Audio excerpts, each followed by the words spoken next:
break, I had the opportunity to visit my dad at work. As an elementary school principal, I knew that every day was different for him and that the discipline he dealt with ranged from pencil throwing to name calling.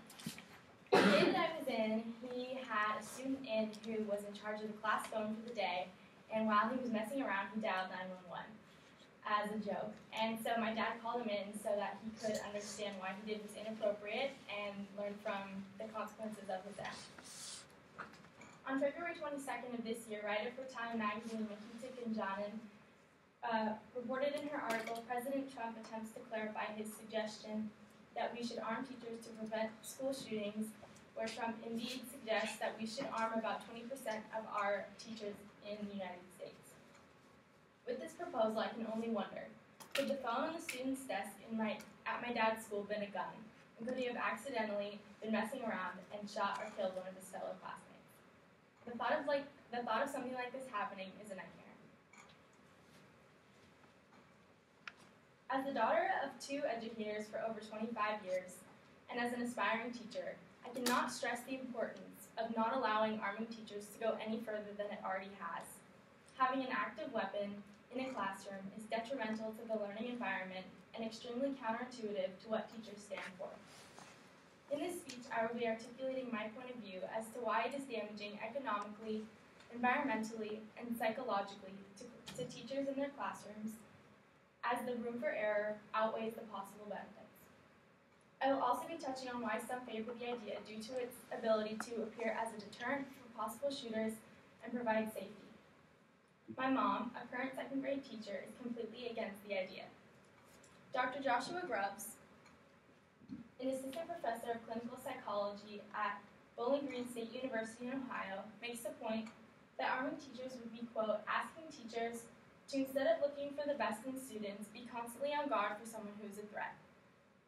It puts the teacher in more of a law enforcement role. You relate differently to a police officer than you do to a teacher, and you should relate differently to both of them. People that go into the teaching profession are those who are there for the kids and the learning. My fear is that if teachers are able to be armed, the wrong people would become educators, simply being hired because they have experience and training with firearms instead of with children. The economics of this idea are also clear indicators that it is simply not logical. With districts across the country cutting funding for programs such as art, music, and science, it seems that guns should be the last thing on the list to be spending money on. The Washington Post released an article on February 23rd titled The Economics of Arming Schools, in which they broke down the hypothetical cost of arming 1 out of every 5 teachers in America as proposed by Trump.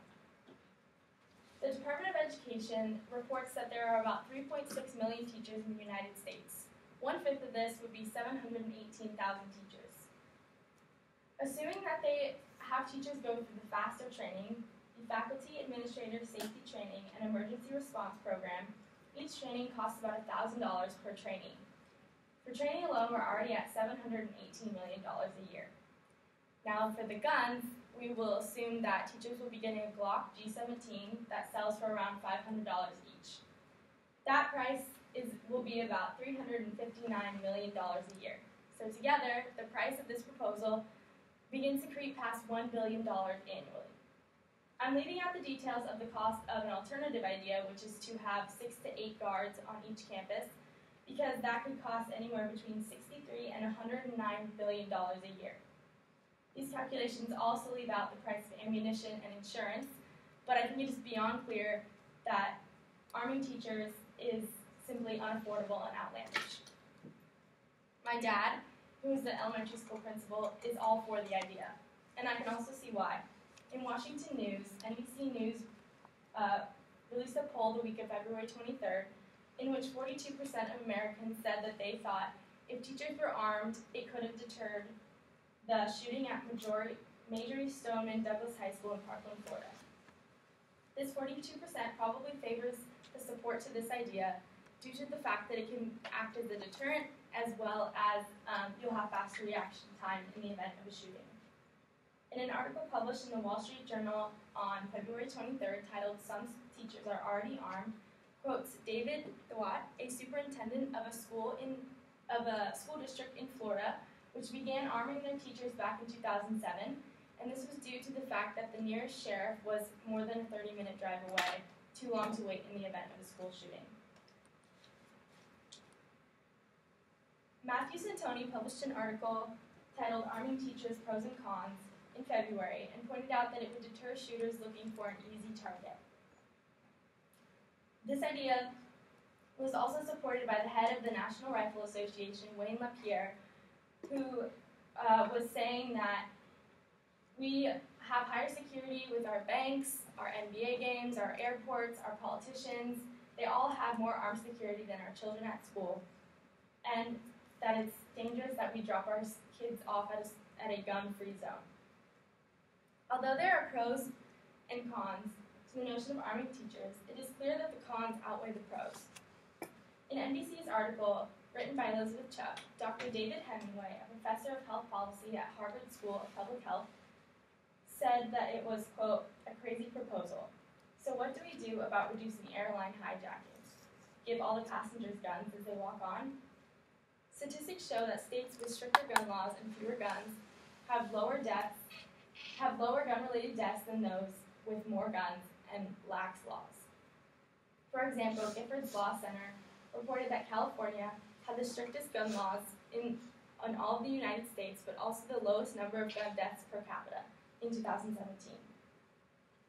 Gun control laws aside,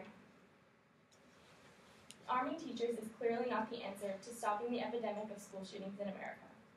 Reader's Digest published an article called One Teacher's Brilliant Strategy to Stop School Shooting, and it's not about guns, in which a mom found out that her son's 5th grade teacher was requesting the students to write down the names of students they wanted to sit next to the following week. After school, the teacher would study patterns of names who were being requested and those who were not.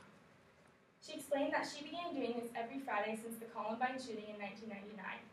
Quote, knowing that all violence begins with disconnection. All outward violence begins with inner loneliness. Who are our next mass shooters and how do we stop them? She watched that tragedy knowing that children who aren't being noticed may eventually resort to any means necessary to be noticed. I'm convinced that this teacher is saving lives every day by analyzing the patterns of love and loneliness, stepping in every single day and altering the trajectory of our world. With this, I urge you to reconsider the proposal of arming teachers, seeing as there are more valuable solutions that require love instead of guns.